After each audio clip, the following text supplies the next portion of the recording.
Hey, how's everyone doing today? Hope you're all doing well. So we've seen all the videos, the tweets, and the like about how Call of Duty 6v6 multiplayer is dead. Horrible, boring, etc. You get the gist. Instead of going down that rabbit hole today, though, as it has been done, done over pretty well, I'd like to look at ways to make it a sustainable playlist, something that's going to keep players interested and wanting to come back. Now, granted, this is a Herculean task because we all play the game for different reasons. So tell me yours in the comments section below, and let's get started. Alright, so I'm going to knock this down in sections. We're going to start with maps. This is an easy one to start with. We could all use maps of varying sizes to accommodate, each type of playlist from domination, control, free-for-all, kill confirmed, you name it. There are game types that we don't play, but in order for the game to be better for all of us as a whole, we have to think outside of our own personal wants, from time to time. So more options for maps would go a long way to alleviating some of the pain we feel. sbmm and eomm. Now, more than likely, these are both here to stay in this game and future games. I made a video about this particular topic earlier. You should check it out after this one. So how do we live with it? It is possible that the powers that be can tone down both while also still attaining their goals of player retention, greed. If you truly want players to stay in your game, though, and engage with your content, you must make it fun or at least worthwhile for them to do so. Right now, this is one of the biggest reasons, people are leaving. If you tone down the severity of both of them, players will not leave as quickly. Movement. I am by far not a movement king by any measure of any standard. I take a more strategic or controlled approach to this game. I am not a camper, but there are situations where achieving a win, or the game, itself may call for what I like to say, static resistance. A kill or two in the right place will let, ego-driven players to line up for selective kills, but I digress. One of the big complaints I hear a lot in the game is about a lack of player movement, compared to previous versions of COD. If you add a few more smaller maps, newer, original small maps, not shipment, not shoot house, and increase movement, you will gain a metric ton and make a metric ton of players happy. Perks. This is a huge sticking point. Why would you revamp this system to keep players from using perks until essentially halfway through or darn near the end of a match? It makes no sense. I mean, they lowered the threshold recently, but come on. It makes no sense other than you wanted to make a change for the sake of making a change. Change this back and let players use the perks from the outset of a match, and you will have longer player engagement and retention. You will also have far more enjoyable matches. I mean, this was a baffling move from the outset. What were they thinking? Kill streaks. Personally, I would be happier with a little less UAV spam, but that's me. I'm here to advocate for you as well. Make the kill streaks a little bit tougher to down. It's to the point where you earn a VTOL and that thing is shot down within seconds in most matches. But that armored Wheelson HS armored ice cream dispenser just won't die. But every hovering flying kill streak, reward can get annihilated with the exception of the gunship. I've not seen many advanced UAVs as there are far deadlier kill streaks, at that unlocked position, but balance this mess out, please. Okay, we've covered some of the basic stuff.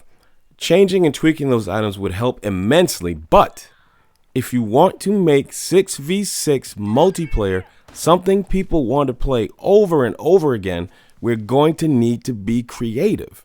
No more band-aids for temporary short-lived boosts. And speaking of such, we've got ranked playlists. With the last update they dropped, they dropped this into the game, and the numbers went up like crazy. It's been a couple of weeks now, and as predicted, the numbers have dropped off again. If you want to bolster this playlist, then add a solo ranked option.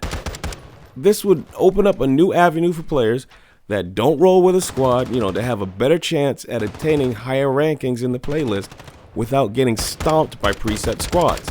I know you can go in currently as a solo, but adding a separate playlist would give the ranked playlist a much needed flavor infusion.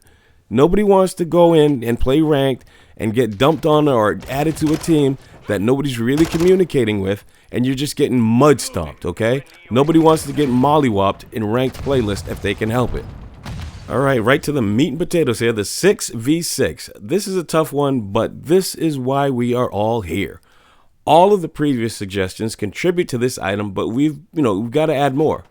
Take a page out of your free-to-play games and add contracts or quests, whatever you call them, that add meaningful rewards and unlockables.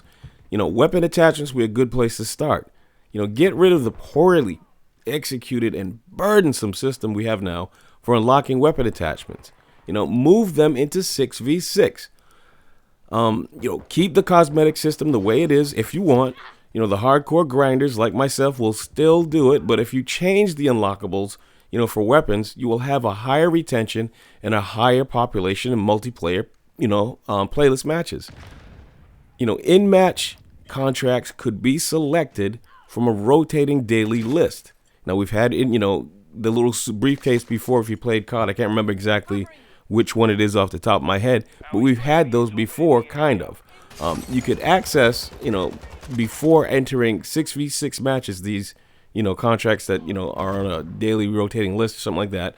The better the reward, the harder the contract. I mean, there are a multitude of ways to give back to the player and keep people interested in this game. Earnable skins that actually look good, a rare gas mask or something like that, or a large backpack that you can earn as a permanent item for DMZ. If you're going to have to kill the chemist in DMZ, for the M13B, then turnabout is only fair play. Now, I'm spitballing here, but you get the idea.